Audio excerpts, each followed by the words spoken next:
Once upon a time, there was a very wealthy king who lived in a grand palace. This king especially loved his beautiful garden, which was filled with all sorts of charming trees. But among these trees, the king's favorite was a special apple tree. The apples on this tree were as red as blood, and when harvest time came, they would hang so heavily from the branches that they almost touched the ground. The king cherished this tree so much that he jokingly said anyone who dared to pick an apple would be cursed to go down to the deepest part of the underworld. The king had 3 smart and pretty daughters who loved to take daily walks in the royal garden, enjoying the beauty of nature. Looking at the apple tree loaded with fruit, the youngest daughter was always curious and eager. "Our father loves us so much," she told her older sisters, "he wouldn't curse us for picking an apple. I think he only says that to strangers." One day, a gentle breeze seemed to beckon the youngest sister. She couldn't resist any longer. Reaching out carefully, she picked the biggest, reddest apple and ran excitedly to her sisters. "Try it, my dear sisters," she said happily. "I've never tasted anything so delicious." The 3 sisters shared the magical apple together. But just as they finished eating, something incredible happened. The ground cracked open, and before they could react, the girls were pulled into a deep underground world. It was pitch dark, and even the sound of roosters crowing was gone.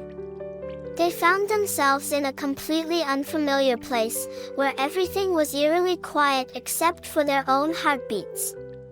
When lunchtime came, the king tried to call his daughters back for their meal but couldn't find them anywhere. He searched every corner of the palace and scoured every inch of the garden, but still couldn't locate his daughters. Realizing the seriousness of the situation, the king made an announcement. Whoever could find and bring back his daughters could marry one of them. Upon hearing this news, countless brave young men from all over the kingdom set off on a quest to find the princesses. They ventured through forests and climbed mountains, hoping to become the lucky hero who not only saved the beautiful princesses but also won their hearts. Each one carried full hopes, dreaming of becoming a hero. These young heroes heard about the kindness and beauty of the princesses and felt great admiration. They knew that helping others brought the greatest joy, and finding the princesses would not only bring them happiness but also restore peace to the entire kingdom. So, whether it was day or night, they never stopped, always believing they could find the princesses. 3 young hunters also joined the search for the king's daughters.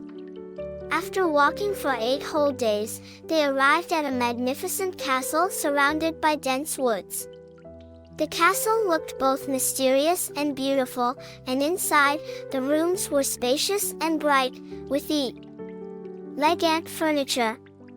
In one room, they saw a table laden with delicious-looking food, still steaming as if freshly prepared. However, the entire castle appeared deserted, with no signs of life.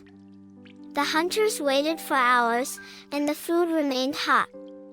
Eventually, they were too hungry to wait any longer and decided to enjoy the feast.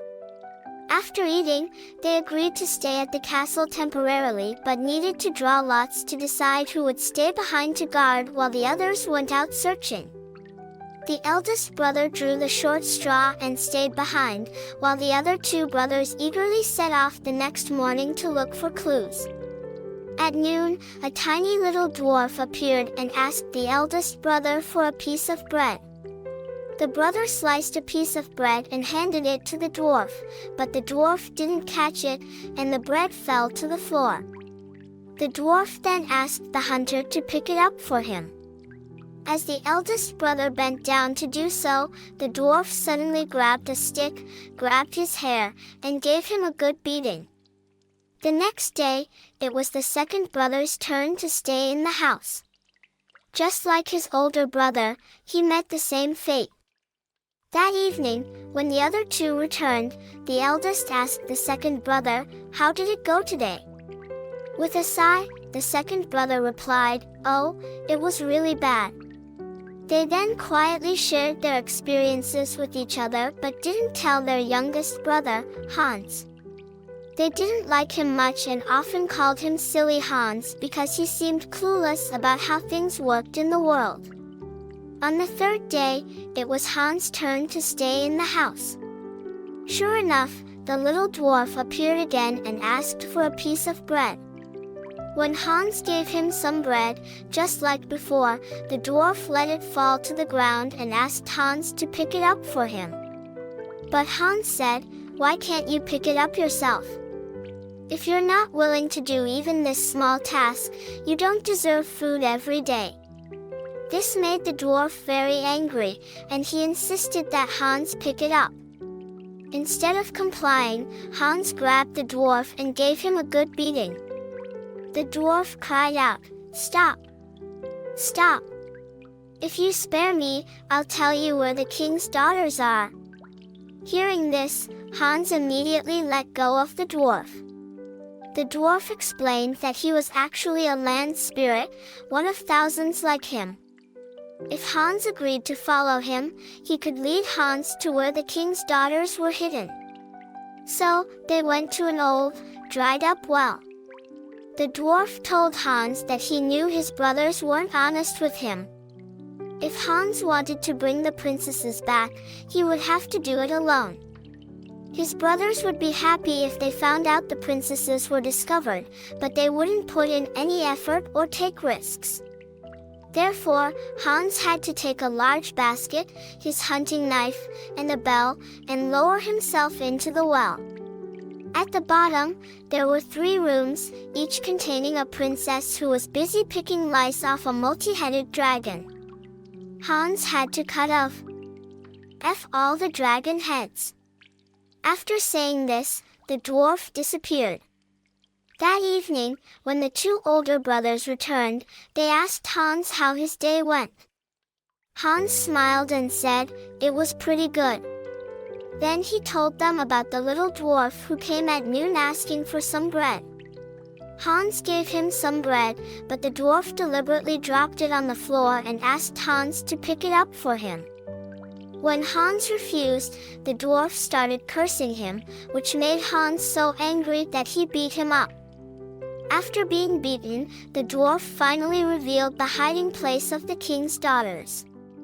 Upon hearing this, the 2 older brothers turned green with envy.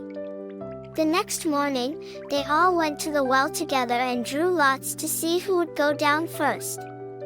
The oldest brother drew the short straw and got into the basket with a bell, instructing, "Ring the bell as soon as you want to come up." He had barely gone down a bit before he rang the bell, and they quickly pulled him back up. The second brother went next and, just like the first, came right back up almost immediately. When it was the youngest brother Hans' turn, he bravely lowered himself down the well.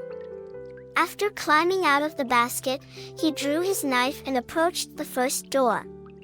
He could hear the loud snoring of a dragon from inside. Slowly opening the door, he saw a princess sitting there with a 9-headed dragon resting its heads on her lap as she picked lice off it. With one swift motion, Hans chopped off all 9 heads of the dragon. The princess leaped up, threw her arms around his neck, and kissed him passionately while hanging a golden pendant around his neck. Next, Hans rescued the second princess who was picking lice off a 5-headed dragon, and finally, he saved the youngest princess from a 4-headed dragon. The 3 princesses were overjoyed, hugging him and showering him with kisses. Hans then rang the bell vigorously to signal those above to pull them up. One by one, he loaded the princesses into the basket and sent them up to safety. But when it came time for him to go up, he remembered the dwarf's warning about his brother's betrayal. So instead of getting in the basket himself, he placed a large rock inside. As the basket rose halfway up, his brothers, just as the dwarf had predicted, cut the rope, causing the basket and the rock to crash back down to the bottom of the well. Convinced that Hans was dead, the two older brothers took the princesses away and forced them to promise to tell their father that they were the ones who had saved them. They went to the king and asked to marry the princesses.